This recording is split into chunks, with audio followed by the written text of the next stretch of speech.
people do it. Try to get the practical understanding of these things with the help of online modules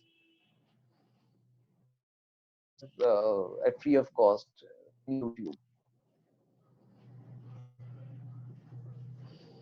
Shaheen, have I answered your question? Yeah, I think so. So there are many questions that are coming up. Roshni, I'll put you for a hold, put you on hold for a while. Before that, I would like to ask something to Mr. Please. Shekhawat. We have had Mr. Shekhawat. We have had Mr. P. Saina a few weeks back. So he was, of course, working with Times of India and somebody who has won the Raman Magsaysay Award and well-known person everywhere, especially in journalism. So Hmm. he was talking about the state of journalism and state of print media. Hmm. So many people who are aware about the print media, the conditions of the print media, not just during the COVID, but even before that, we are aware that it has been shrinking due to various reasons, maybe electronic media or various other reasons. Hmm. So, what do you see impact of this COVID-19 situation, the whole of the lockdown on print media, the people who are working with print media, who are working, who are willing to join journalism? Would there be opportunities, enough opportunities for them? Would there be media houses would be able to have them working with, giving them some sort of job, some sort of employment? What would be your take on this? Okay. Let us accept the fact that in this pandemic, all the industries are suffering. It's a challenging situation for everybody. Let it be a print media, let it be manufacturing, let it be software side, especially in the cases when your projects are domestic. It's a challenging situation. So when you talk about print media, the biggest advantage of print media in this country is print media comes with facts. Print media, in my view, is perhaps a destination when it comes to the news and facts. Because the era, especially when everybody is on social media, we get a lot of news, we get a lot of videos, we get a lot of information. But at end of the day, the credibility of such information, such news, is not assured.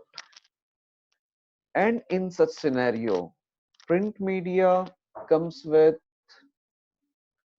credibility. Print media comes with, it's not a written guarantee, but basis your name, people know that if it is written in this newspaper, it has certain value.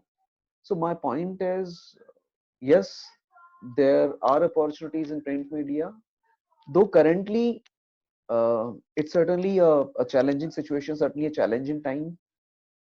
But once we move on and once we cross this pandemic, this lockdown situation, I think print media would again reach boom, and print media would continue to enjoy the credibility and the revenue which it had been doing. The specific take with reference to your question would be print media would need to join hand and collaborate with digital so that it goes hand in hand, and both of them, they in a symbiosis, like a symbiosis, they enrich each other, and basis this enrichment they both get good revenue and good business perspectives. Right, right. To support what you have just said, we have conducted one survey last month when there was one news regarding newspapers. When newspapers were banned for for a certain period of time, it was due to the threat that newspapers can also propagate the COVID-19 virus. They can also they can also be one of the reasons that can it can increase the spread of COVID-19. So during uh, that I, we have had this survey, and I'm sorry, but I would like to cut short this. And shall I answer the first part of your question? Maybe after my response, if you can please, add please, please, to what you want to add. yes, please. See, I think the social media is responsible for this. when I say responsible, if you relook towards your question, you would say it can, there's a possibility that with respect to newspaper, you said it can carry the virus. I mean, this was the news, right? You'll be surprised to know that there are various studies, there are various reports. I'm talking about scientific reports. I'm talking about clinical reports, which says that there are no such guaranteed result, or there are no results which verify the case wherein COVID-19 has spread through newspaper. So there is no as such result, there is no as such report. If this would have been a case, you would agree with me that we all utilize notes. I mean, we all go to ATM. We all, majority of us, though, utilize digital payment gateways and facilities. But most of us, when it comes to basic grocery item, or maybe when we are market, we do pay by uh, exchange of. I mean, we pay by note, and we get the commodity or whatever we want. Let it be sabji bhaji dukan. So we pay by currency notes, right? So if COVID-19 has to spread by paper, it would also spread by currency. Did we do anything with currency notes? We did not. And the reason is there is no confirmed or verified results or surveys or reports which says that it spreads through notes or through newspapers. So it is a myth as of now. At least I have not gone through any such clinical report, but certainly this myth has directly affected, I would say, citizens of India, because majority of us, we in that era, I mean, now we are getting newspapers, but in that time during the first and second lockdown, we could not get the newspaper, which is perhaps the only and effective medium of getting right and elaborated news in one glance. Please, So, Mr. Hegar, in case if our I've study answered, was please. Yeah. about what people think is the most authentic source of information. And to support what you said earlier, we found that we had studied around 6,000 people. We had surveyed 6,000 people, mostly in urban areas and from different ages. So 93% of people, 93% of them said that they would only trust whatever is being published, as you said. So newspapers are there who are still uh, being seen as one of the most authentic source of information. I'm The glad you second, have conquered this. yeah, yeah, and again, one more important aspect is that it has some cultural aspect to it. When people do not get newspapers, who are used to reading it every day, It's a every habit. morning, and they have to be, yeah, they have to be forced to see it or I read it on agree. laptop or maybe And you get computer everything in screens. one glance. I mean, in a glance, you Yeah, get everything, and you can decide what you need to read. exactly. And it most of we ask them, does it irritate you and does it spoil your day? So you would not believe. More than 94% of them said, yeah, it spoils my complete day because they're habitual to it. Wow. So I that request is if you can also send me the report of the study. sure. We'll do that. More We'll than pleasure. definitely do that. So before that, there is Roshni Daga. She's from Pumba, University of Pune. Roshni, I'll unmute you. You can go ahead with asking your question. Hi, Roshni. Hi, sir. Good morning. It was great listening you, sir. So, sir, as you have rightly mentioned about the technological advancement while answering the first question, Hmm. so would you please throw some light on HR analytics? Roshni, have you stopped after Uh, HR analytics, or it got disconnected? No, that's my only question. Like, would you please throw some light on HR analytics as it would be a emerging as well as very important, aspect of. Okay.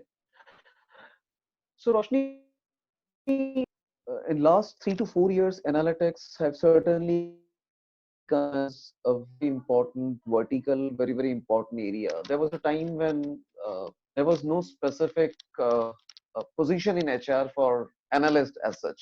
It was more within the finance side of it.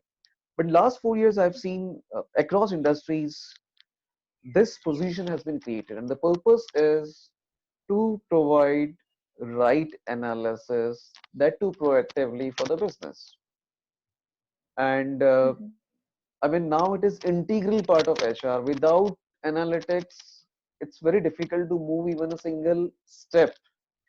So, uh, with reference to pandemic or COVID-19, it has no relevance as such because this has been an important aspect since ages, but it has come in light, or I would say limelight, especially in the field of HR, in last 5 6 years, where AI has also come, and now there are I mean, many ERPs also, other softwares also, which help the management and the HR decision makers to get right analysis with reference to the company. It could be with reference to basic things like attrition, and at company level we all know, but attrition in particular segment, particular vertical, uh, uh, at particular unit, at particular area. It could be cost per employee at particular unit, at particular area. It could be output per employee with reference to the training which has been provided at particular unit. So there are many combinations which can be derived, and basis that uh, HR senior HR members take various decisions for the advancement of the company. Nice. Okay, okay. Uh, Did I answer your question? I mean, have you are you satisfied or you have some query? Yes, sir, I'm satisfied. So, I suppose or I assume HR analytics is a very important subject to be learned by. Certainly. Okay, okay. Thank you, sir. Thank you, Roshni. So one more question now. I tried to put I'll out. just take 1 minute. I'll just take one Yeah, minute, please. Hegde sir. So Roshni, I'm just continuing with reference to my last. In manufacturing, there is a concept called as BOM. Mm. The full form is bill of material. In majority of the manufacturing setups, the overall cost to prepare a product would will comprise of 65 to 75% of the price of that product as BOM. That means if the product is costing 1 rupees, 65 to 75 paisa is utilized only to get the raw material and various other resources which would assemble or combine to make the desired product. So considering same as an HR, in such cases as an HR, it is very important to know or important to understand what is your wedge bill, uh, what kind of break even your company has planned. If you are in the start of the year, what is the top line you are expecting this year, what is the bottom line, because basis that you need to change certain decisions, you need to take certain decisions, and this cannot be done until unless you have your analytics right in place. You Mm. cannot take decisions on 30th March, because on March 31st you would come to know that, oh, so many positions are open. So analytics help you to be ready and be proactive to fill the voids which are affecting the business. Yes, Mr. Hegde. Hello. Yeah. So I think the question has been answered. Roshni, thank you for your question. So most of them have pinged me for one particular question, that they are seeing that there would be very less opportunities when they'll go for campus placements. So would Mhm. internships without pay, what benefit it would have, and should they be continuing with it post their education? I think we all should see this as an opportunity, and I'll tell you how. This scenario would be there for everybody, whether you're from IIM, ISB, or wherever are you from. The scenario is same, not only across India, across the world, across global level. The only difference is the degree of this effect. So somebody who has been working is probably trying to sustain his job or her job, and somebody who is like a student who is interested to get into employment is worried about whether I would get the employment or not, whether I'll get the internship or not. So I think environment is same. What is important is during this time you need to decide how you are going to add value during your internship to the company. So there are two ways. One is you go and you say आप जो बताएंगे मैं कर लूंगा.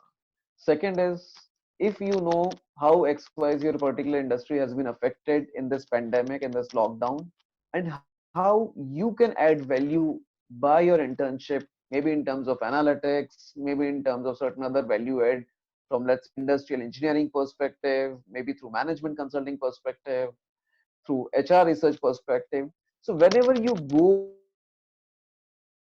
position, which company would see as a benefit for them, it would certainly provide any company would certainly provide internship opportunities with value proposition for that company, irrespective of fact that whether you are from XYZ college or YZA college, that doesn't matter.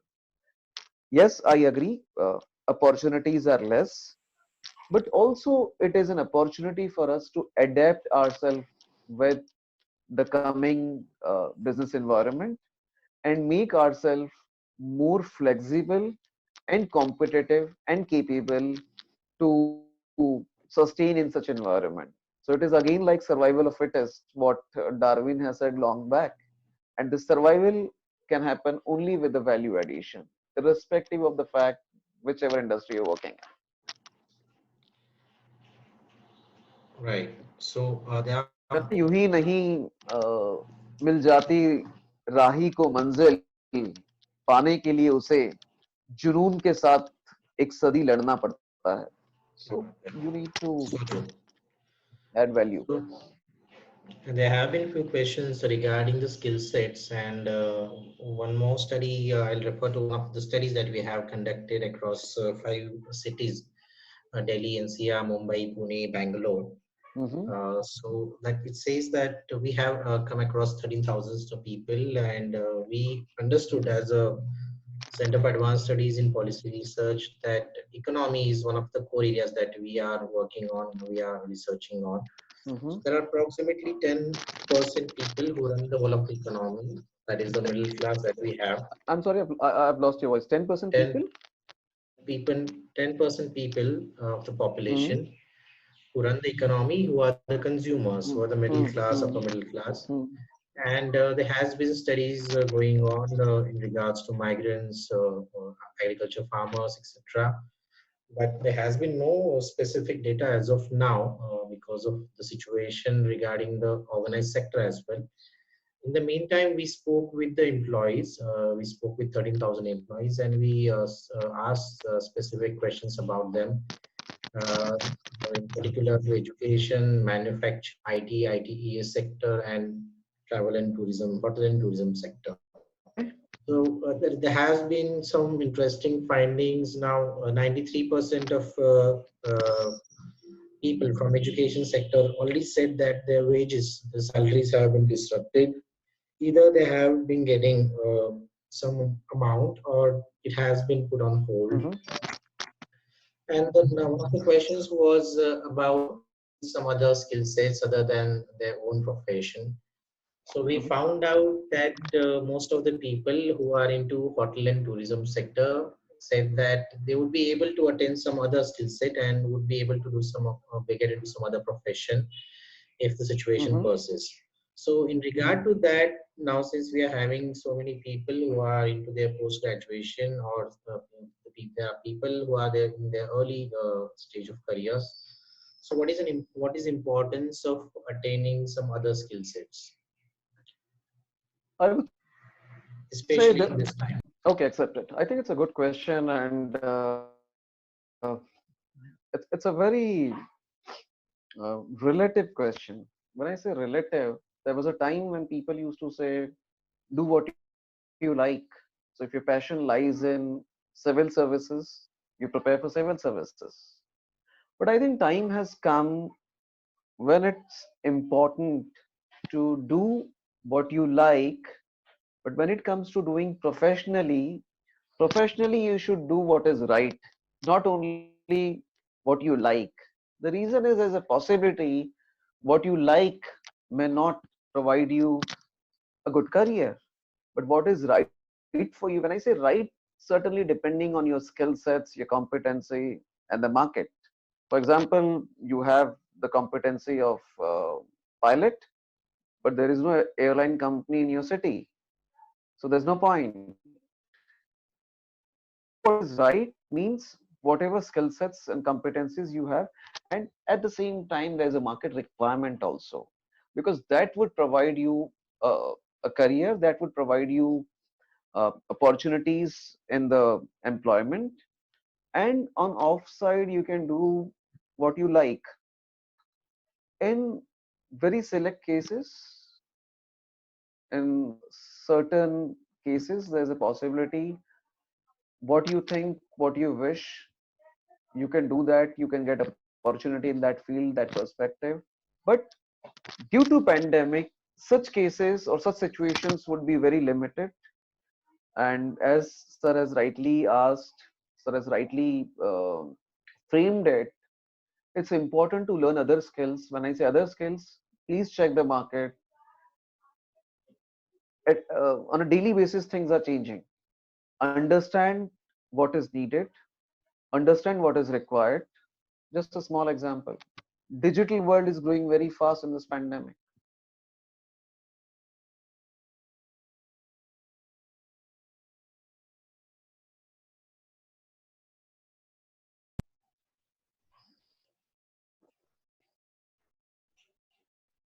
See the stimulus which we see in the business environment, and accordingly whichever skill sets you think should be inculcated to uplift yourself in your career should be done. But get trained or do learn or get inculcate the skill sets through professionals. Don't just depend only on YouTube, Google, or maybe somebody has said and you have understood. No, it has to be done properly. So if it is working from home, if you're a student, uh, uh, do it seriously like you're studying. If you're working from home, do your work the way you have been working when you're in office. So whatever you're doing, whatever new skills you're planning to learn it, inculcate it professionally, not for just doing time pass. Right. Very likely said. I would share some of the conclusions we draw from the study. Mhm. The organizations are found to be providing knee-jerk reactions still. They are yet to find out a particular answer for this situation. And they are still not very sure about downsizing, but they are developing. We found out that they are developing their policies on downsizing. So many of the sectors have come up, have started downsizing immediately. One of those were, of course, hotel and tourism, IT. But Mhm. for sectors like education, we found out that they are still into some dilemma because of the various regulations they are having. But they are they are at forefront when it comes to the wage disruptions, and which we somehow know that they are very much akin to even before the COVID-19 situation. The salaries in the education sector were not regular. We are talking about private institutions. More noteworthy indication from the study was that there would be some transition of workforce during the within the sectors. So you would see, as we just spoke about the skill set, having different sort of the skill set, you would see many people joining various, very different kind of sector, even not depending on what they have trained, especially during their education. So I believe for the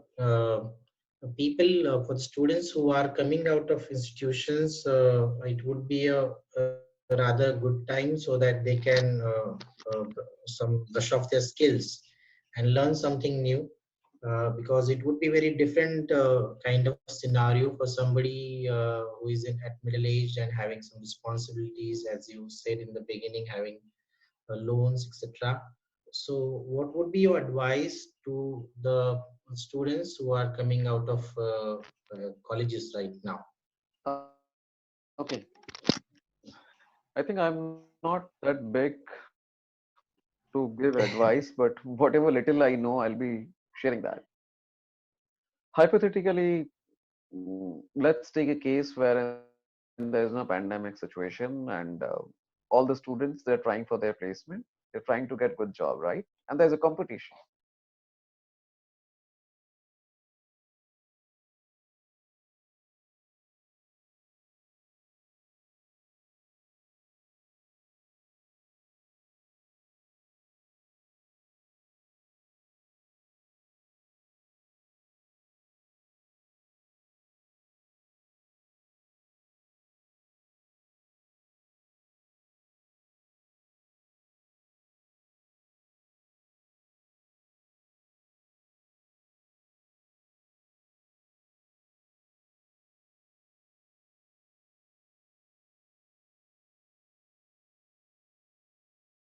Not only for students but also for professionals like me and maybe other people also, they would, now the importance of financial planning will grow, now the importance of overall planning will grow. So since students are coming out from college, they have seen this failure or this tough situation in the industry at this moment. The coming time for them would be good because they would know how to sail in this situation, and once you sail in this tough situation, it would be easy to sail in the corporate life. Right. So hopefully there'll be a sunrise at the end of this dark night.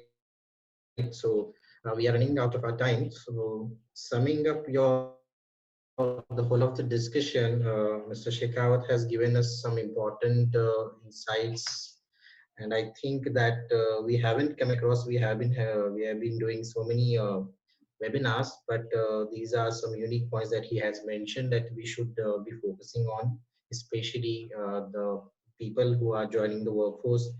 There'd be a possibility of variable pays, variable pays according to your performance, according to the performance of your company, etc. So we have to I don't know, we have to enhance our skill sets so that we can perform well. So that would be, and that is an important takeaway. He spoke about industry may see that nobody becomes indispensable. So some of us who may be under impression that we are indispensable should try and look at it how we do not go into that category, because the chances would be more that we would get a pink slip even before someone else. So there'll be unemployment, or the break in employment should not be a stigma for anyone. That is one more important aspect. It has a lot to do with our mental health, our physical health, our health of our family. So we have to take care of that. Even if we are not getting employment in this situation, we should know how to sell through these tough times. He talked about dignity of employee, so that is one good takeaway for the industry, somebody who is representing industry here. So that would be one of the important takeaways. So he also spoke about there would be a possibility of employee friendly policies that would be coming up in the industry. So we can hope for that. I believe it was a great discussion. It was wonderful having Mr. Shekhawat. We believe he's still working from home. It is not something that the work has stopped for him, and he gave us his time during his busy schedule. So we are very much thankful to you, Mr. Tikam Thank you, Shekhawat, for your Mr. time. Hegde. Thank you, everybody. Yeah. And for the few mentions that we had during this session, please do and subscribe and watch various videos that Mr. Shekhawat has uploaded. This is one of the this is the first time that I have personally seen him so subtle because you have to see other aspects of him. He's a very good poet himself. He speaks shairi, he speaks verses like anything. So you should listen to him to get motivated further. And one of the report that I mentioned, it is available on our website, Casper, www.casperindia.org. I'll So you certainly check can it. visit that and have an Thank you access so to the much. report. Thanks, everybody. Yeah. Thank you everyone for your time. It was great And having do you. subscribe my Thank you, Mr. Shekhar. YouTube channel. Yes, yes, Okay. please. Have a good day, everyone. Thank you. Thank you, everybody.